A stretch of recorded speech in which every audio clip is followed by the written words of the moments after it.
लोकसभा चुनाव नतीजों से पहले आए एग्जिट पोल के रिजल्ट के बाद भारतीय शेयर बाजार में जोरदार उछाल दिखा। एग्जिट पोल रिजल्ट में मौजूदा सरकार के बने रहने की भविष्यवाणी की गई। इस भविष्यवाणी के बाद सोमवार को सेंसेक्स और निफ्टी नई रिकॉर्ड ऊंचाई पर पहुंच गए। सेंसेक्स ने 76,738 की रिकॉर्ड ऊंचाई को छुआ, जबकि निफ्टी 23,338 की रिकॉर्ड ऊंचाई पर पहुंचा। सोमवार को सभी सेक्टर इंडेक्स में उछाल दर्ज किया गया। Bank, realty, oil and gas में सबसे ज़्यादा तेजी दिखी। शेयरों की अगर आप बात करें तो सेंसेक्स में सबसे ज़्यादा बढ़त देने वाली कंपनियों में सरकारी कंपनियों के शेयर रहे।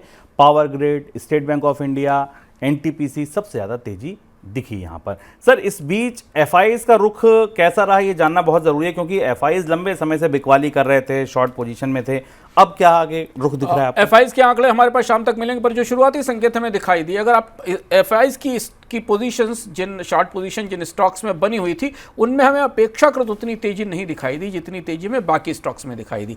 आज की जो रैली थी, जो एग्जिट पोल की से आई हुई संभावनाओं के आधार पर थी, और संभावना थी कि बाजार आज तेज खुलेगा और सपोर्ट लेवल्स बेहतर होंगे, जो कि पिछले सप्ताह के दौरान हमने तेज गिरावट देखी थी, और उसका असर हमें आज दिखाई दिया। इसलिए क्रॉस द बोर्ड सारे स्टॉक्स में खरीद आई, सारे स्टॉक्स को सपोर्ट मिला।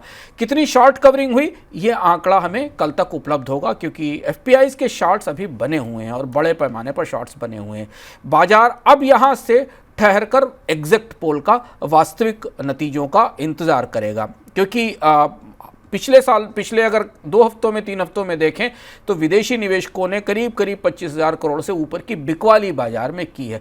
तो अगर विदेशी निवेशकों के लिहाज से देखा जाए तो उनके लिए आज बेचने का मौका था, क्योंकि उनके पास और बेहतर विकल्प थे, और ज़्यादा बेहतर स्टॉक्स ऊपर थे। लेकिन डोमेस्टिक इन्वेस्टर्स ने ठीक ठाक सपोर्ट बाजार को दिया, और उसके आधार पर आज हमने दोनों सूचकांकों में रिकॉर्ड तेजी देखी। और 2021 के बाद शायद ये अभी तक की 2021 की तुलना में अगर आप देखें तो ये सबसे बड़ी तेजी है। लगभग जब सेंसेक्स 76,500 से ऊपर और निकल गया, और निफ्टी ने करीब 23,250 से ऊपर के स्तर का कुछ हुआ। कपड़ों, इलेक्ट्रॉनिक्स और फुटवियर पर मिलने वाले डिस्काउंट अब खत्म हो रहे हैं। धीमी रिटेल सेल ग्रोथ को देखते हुए कई प्रमुख रिटेलर्स अपने प्रॉफिट को बनाए रखने के लिए अपने उत्पादों पर डिस्काउंट को कम कर रहे हैं। डिस्काउंट में कटौती करने वाले प्रमुख रिटेलर्स में आदित्य बिरला फैशन रिटेल, अरविंद और वी मार्ट जैसे प्रमुख नाम भी शामिल हैं। सर, ऐसी नौबत क्यों आ गई?